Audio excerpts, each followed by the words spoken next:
Hello বন্ধু, বর্তমানে তুমি এই মাসে অর্থাৎ এই মে জুন মাসে কোন কোন ফসল চাষ করে অতিরিক্ত ইনকাম করবে সেটা নিয়ে আজকের ভিডিওতে কথা বলবো।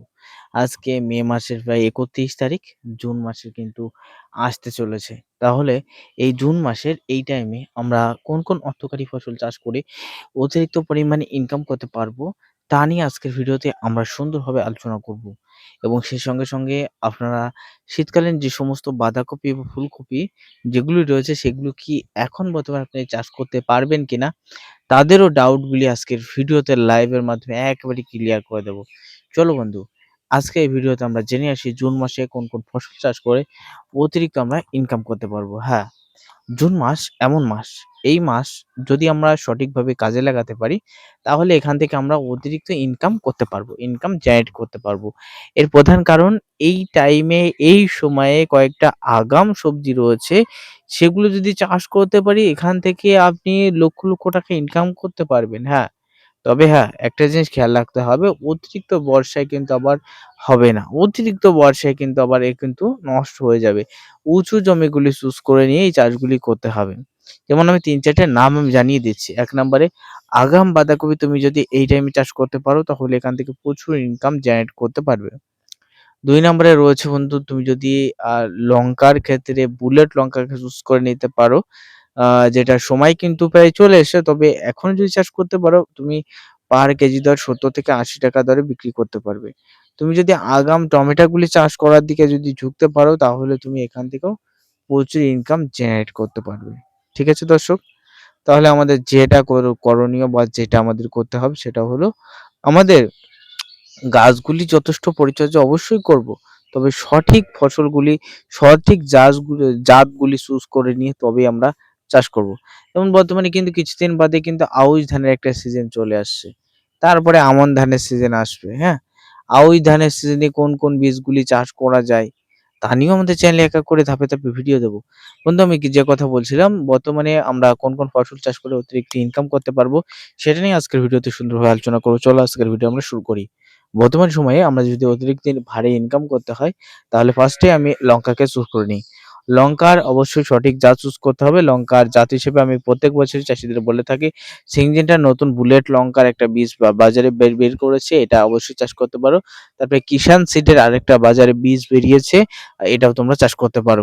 এছাড়াও রয়েছে বন্ধু দেশি এবং সেই সঙ্গে সঙ্গে হাইব্রিড ভ্যারাইটিস এর কিছু জাত।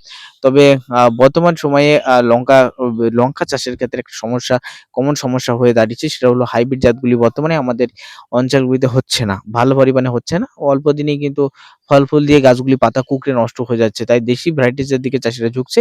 তবে আপনার এলাকায় যদি হাইব্রিড ভ্যারাইটিস গুলি হয়ে থাকে আপনি চাষ করতে পারেন। তবে আমার এলাকা উত্তর চব্বিশ পরগনা, দক্ষিণ চব্বিশ পরগনা, হাওড়া, হুগলি চাষীদের বলব আপনারা দেশি ভ্যারাইটিস গুলি লঙ্কা চাষের ক্ষেত্রে চুজ করে নিন। এখনো লঙ্কার আজকেও কেজি দরে গেছে ৭০, ৮০, ৯০ টাকা দরে কেজি দরে কিন্তু বিক্রি হচ্ছে। কোথাও কোথাও কিন্তু ৳১০০ কেজি দরেও লঙ্কা বিক্রি হচ্ছে। লঙ্কার প্রচুর চাহিদা রয়েছে, প্রচুর ডিমান্ড রয়েছে, প্রচুর দাম রয়েছে। তাই একটু হলেও লঙ্কা চাষের দিকে ঝুঁকতে হবে। ঠিক আছে? ২ নম্বরে আমি রেখেছি, আপনি যদি এই টাইমে চাষ করতে চান তাহলে আগাম সিম চাষ আপনাকে অবশ্যই করতে হবে। সিম বপনের সঠিক সময় অনেকেই কিন্তু কি করে থাকে, আষাঢ় মাস কবে আসবে সেই ভরসায় বসে থাকে। ফলে আষাঢ় মাসে সিমের দানা বপন করে এবং শ্রাবণ মাসের শেষের দিকে গিয়ে কিছু পরিমাণে হালকা পাতলা আ সিম হয়ে থাকে। ঠিক আছে? শ্রাবণ ভাদ্র মাসে কিন্তু হালকা পাতলা কিন্তু সিম হয়ে থাকে এবং তার পরবর্তীতে সেই সিম কিন্তু বাজারে বিক্রি হয় না বা বাজারিক চাহিদা থাকে না। ঠিক আছে? অনেক চাষী শ্রাবণ মাসে বপন করে, তাদের ৳৫ কেজি দরে এমনিতেই বাজারে সিম দিয়ে আসতে হয়। এই একটা ব্যাপার থাকে। তাই আমি প্রত্যেক চাষীকে আমি রিকমেন্ড করব, প্রত্যেক চাষীকে আমরা বলব যে যদি সিম চাষ করতে হয় তাহলে তুমি এই টাইমকে চুজ করে নাও। অর্থাৎ এই মিনিমাম জ্যৈষ্ঠ মাসের ২০ থেকে ২৫ তারিখ নাগাদ আমাদের চুজ করে নিতে হবে। জ্যৈষ্ঠ মাসের ২০ থেকে ২৫ তারিখ নাগাদ আমাদের সিমের দানা জমিতে খুব দ্রুত আমরা বপন করে দেব এবং চারাগুলি বার হবে। চারাগুলি যথেষ্ট পরিচর্যা নেব। যথেষ্ট পরিচর্যা নেব, গাছগুলি ধীরে ধীরে বানবো, মাচা ঘিরতে থাকবে। তবে অবশ্যই ফাঁকা ফাঁকা করে সিমের দানা বপন করতে হবে। একটা থেকে একটা মাদার দূরত্ব মিনিমাম ৫ হাত রাখতে হবে।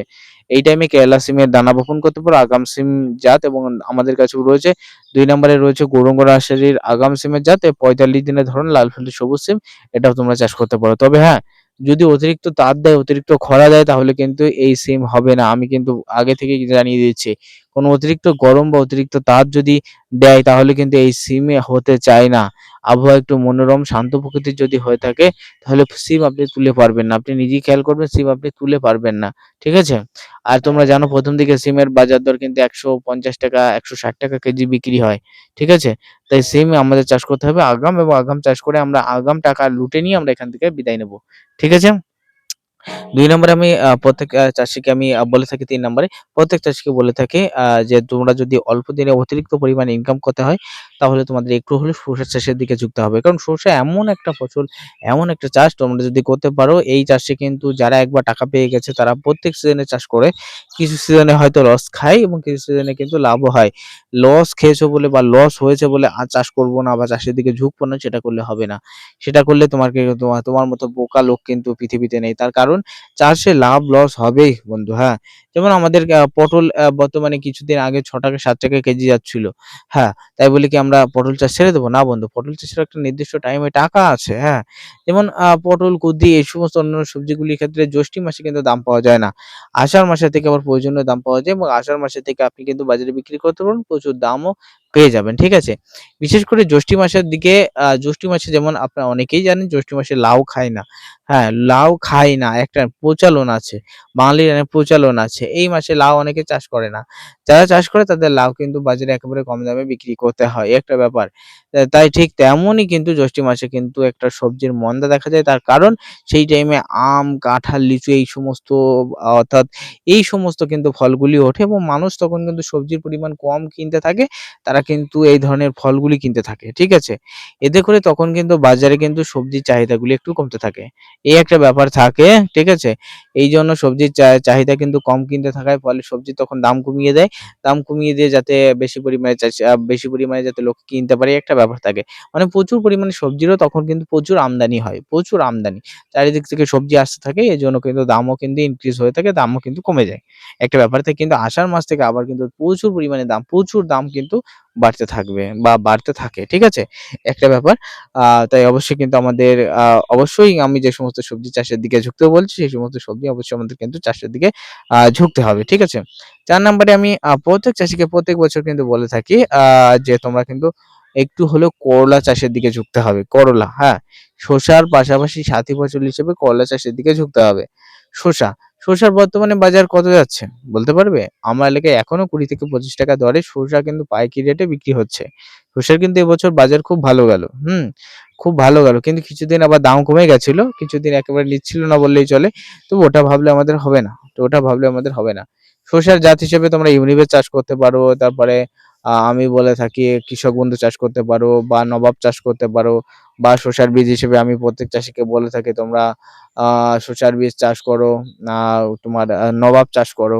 ঠিক আছে? এই ধরনের বীজগুলি তোমরা চাষ করো। এই ধরনের বীজ থেকে তোমরা প্রচুর পরিমাণে ফায়দা পাবে। আমি প্রত্যেক চাষীকে বলে থাকি। ঠিক তেমনই যদি করলা চাষ করতে হয়, গৌরাঙ্গা নার্সারির বর্তমানে মিনি করলা জাত বেরিয়েছে। এটাও তুমি চাষ করতে পারো।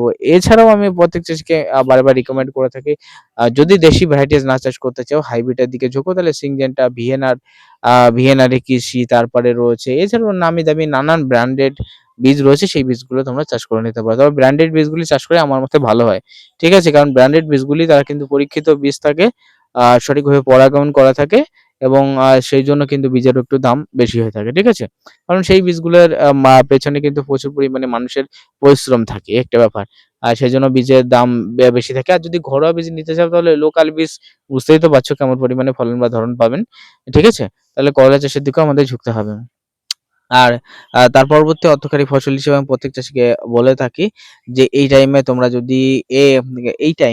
যদি একটু হলেও যদি মুখী কচু যদি চাষ করতে পারো না, আ তাহলে কিন্তু প্রায় কিন্তু শীতকালের আগে যদি আ তোমরা মুখী কচুকে যদি বাজারে তুলতে পারো, তখন কিন্তু একটা ব্যাপক হারে কিন্তু একটা চাহিদা থাকে। ব্যাপক কিন্তু দামও তোমরা পেয়ে যাবে। ঠিক আছে?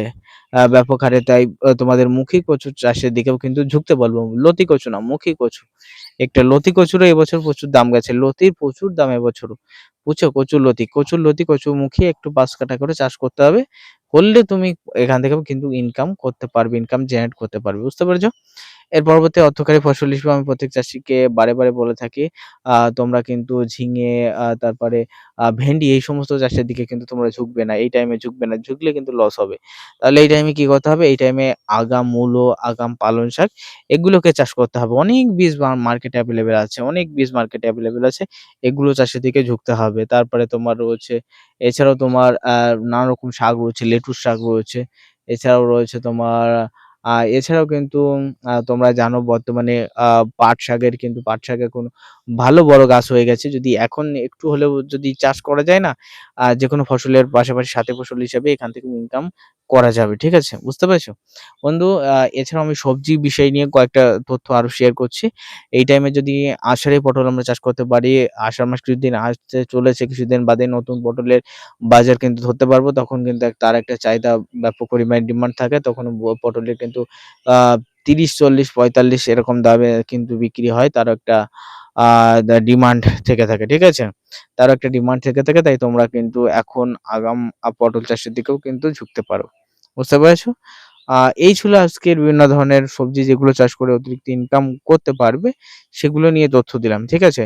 তার পাশাপাশি আমি আরো কয়েকটা তথ্য দিয়ে রাখি। শীতকালীন আগাম বাঁধাকপি যদি চাষ করতে পারি, আগাম ফুলকপি যদি এগুলো যদি চাষ করতে পারি, এগুলোর কথা যেহেতু আমি ১ম এ বলেছিলাম সেজন্য বললাম না। তবে এখন বলে দিচ্ছি, আগাম বাঁধাকপি, ফুলকপি, সিনজেন্টার বীজগুলি যদি চাষ করতে পারি, এখান থেকে আমরা প্রচুর পরিমাণে ইনকাম করতে পারবো বা জেনারেট করতে পারবো। ঠিক আছে? তো বর্তমানে বন্ধুরা কোন ফসল কখন চাষ করা যাবে, কি করা যাবে সেটা নিয়ে আজকের ভিডিওতে আমরা আলোচনা করলাম। ভিডিও ভালো লাগলে লাইক, কমেন্ট, শেয়ার করে আমাদের সাথে থাকবে। আর অবশ্যই ভিডিওটা আ Facebook থেকে দেখলে ফলো করে আমাদের পাশে থাকবে। ভালো থাকবে প্রত্যেকে।